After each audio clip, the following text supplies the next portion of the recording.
Non veg ಅಷ್ಟೇ ರುಚಿ ಕೊಡುವಂಥ ಈ ಸೋಯಾ ಕಬಾಬನ್ನು ಒಂದ್ಸಲ ಟ್ರೈ ಮಾಡಿ, ಖಂಡಿತ ಇಷ್ಟ ಆಗುತ್ತೆ. ವೆಜ್ ಊಟಕ್ಕೆ ಬೆಸ್ಟ್ ಸ್ಟಾರ್ಟರ್ ಅಂತ ಹೇಳ್ಬೋದು. ಒಂದ್ಸಲ ಇದರ ರುಚಿ ನೋಡಿದ್ರೆ ಮತ್ತೆ ಮತ್ತೆ ತಿನ್ಬೇಕನ್ಸುತ್ತೆ, ಅಷ್ಟೊಂದು ಟೇಸ್ಟಿ ಆಗಿರುತ್ತೆ. ಎಲ್ರಿಗೂ ನಮಸ್ಕಾರ, welcome back to Sandhya Shetty's kitchen. ಇವತ್ತಿನ ವಿಡಿಯೋದಲ್ಲಿ ಕ್ರಿಸ್ಪಿಯಾಗಿ ತುಂಬಾ ಟೇಸ್ಟಿ ಆಗಿರುವಂಥ ಸೋಯಾ ಕಬಾಬನ್ನು ಯಾವ ಥರ ಮಾಡೋದಂತ ತೋರಿಸ್ತಾ ಇದ್ದೀನಿ. ಸೋಯಾ ಕಬಾಬ್ ಮಾಡೋದಕ್ಕೆ ನಾನಿಲ್ಲಿ 100 ಗ್ರಾಮ್ ಆಗುವಷ್ಟು ಸೋಯಾ ಚಂಕ್ಸನ್ನು ತಗೊಂಡಿದ್ದೀನಿ.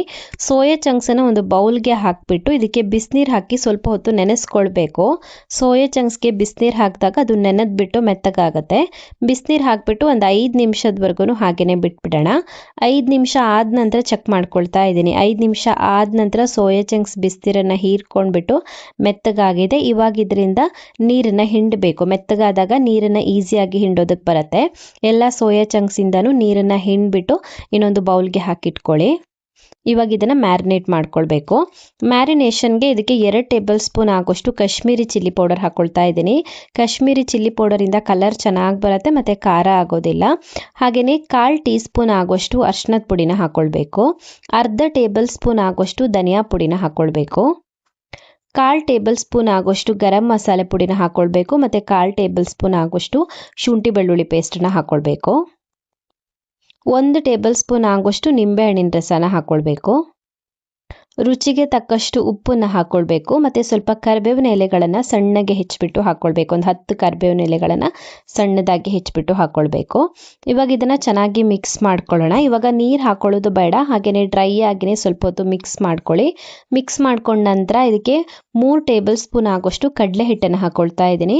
ಕಡಲೆ ಹಿಟ್ಟಾದರೂ ಪರವಾಗಿಲ್ಲ, ಇದ್ರ ಬದಲಿಗೆ ಮೈದಾ ಆದರೂ ಹಾಕ್ಕೊಳ್ಬೋದು. 1 ಟೇಬಲ್ ಸ್ಪೂನ್ ಆಗೋಷ್ಟು ಕಾರ್ನ್ಫ್ಲೋರ್ನ ಹಾಕ್ಕೊಳ್ಬೇಕು ಮತ್ತು 1 ಟೇಬಲ್ ಸ್ಪೂನ್ ಆಗೋಷ್ಟು ಅಕ್ಕಿ ಹಿಟ್ಟನ್ನು ಹಾಕೊಳ್ಬೇಕು. ಇವಾಗ ಇದಕ್ಕೆ ಸ್ವಲ್ಪ ಸ್ವಲ್ಪನೇ ನೀರನ್ನು ಸೇರಿಸ್ಬಿಟ್ಟು ಚೆನ್ನಾಗಿ ಮಿಕ್ಸ್ ಮಾಡ್ಕೊಳ್ಳಿ. ಒಂದೇ ಸಲಕ್ಕೆ ನೀರು ಹಾಕ್ಕೊಳ್ಬೇಡಿ, ಸ್ವಲ್ಪ ಸ್ವಲ್ಪನೇ ನೀರನ್ನು ಹಾಕ್ಬಿಟ್ಟು ಗಟ್ಟಿಯಾಗಿ ಕಲಿಸ್ಕೊಳ್ಬೇಕು. ಸೊ ನಾನು ಇದನ್ನು ಮಿಕ್ಸ್ ಮಾಡಿಬಿಟ್ಟು ತೊಗೊಂಡು ಬಂದಿದ್ದೀನಿ. ಇವಾಗ ಇದನ್ನು ಮ್ಯಾರಿನೇಟ್ ಮಾಡ್ಕೊಳ್ಳೋಣ. 20 ನಿಮಿಷದಿಂದ ಅರ್ಧ ಗಂಟೆವರೆಗಾದ್ರೂ ಮ್ಯಾರಿನೇಟ್ ಮಾಡ್ಕೊಳ್ಬೇಕು. ಸೋಯಾ ಚಂಕ್ಸ್ ಚೆನ್ನಾಗಿ ಮ್ಯಾರಿನೇಟ್ ಆಗಿದೆ. ನಾನಿಲ್ಲಿ ಬಾಣಲೆನಲ್ಲಿ ಎಣ್ಣೆ ಕಾಯೋದಕ್ಕೆ ಇಟ್ಟಿದ್ದೀನಿ. ಎಣ್ಣೆ ಒಂದ್ಸಲ ಪೂರ್ತಿಯಾಗಿ ಕಾದ ನಂತರ ಮ್ಯಾರಿನೇಟ್ ಆಗಿರುವಂಥ ಸೋಯಾ ಚಂಕ್ಸನ್ನು ಎಣ್ಣೆನಲ್ಲಿ ಬಿಟ್ಬಿಟ್ಟು ಡೀಪ್ ಫ್ರೈ ಮಾಡ್ಕೊಳ್ಬೇಕು.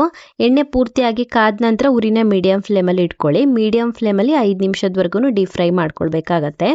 5 ನಿಮಿಷ ಮೀಡಿಯಂ ಫ್ಲೇಮಲ್ಲಿ ಡೀಪ್ ಫ್ರೈ ಮಾಡ್ಕೊಂಡ ನಂತರ ಇದನ್ನು ಎಣ್ಣೆಯಿಂದ ತೆಗೆಯುವಂಥ ಟೈಮಲ್ಲಿ 1 ನಿಮಿಷದವರೆಗೂ ಹೈ ಫ್ಲೇಮಲ್ಲಿ ಡೀಪ್ ಫ್ರೈ ಮಾಡ್ಕೊಳ್ಳಿ.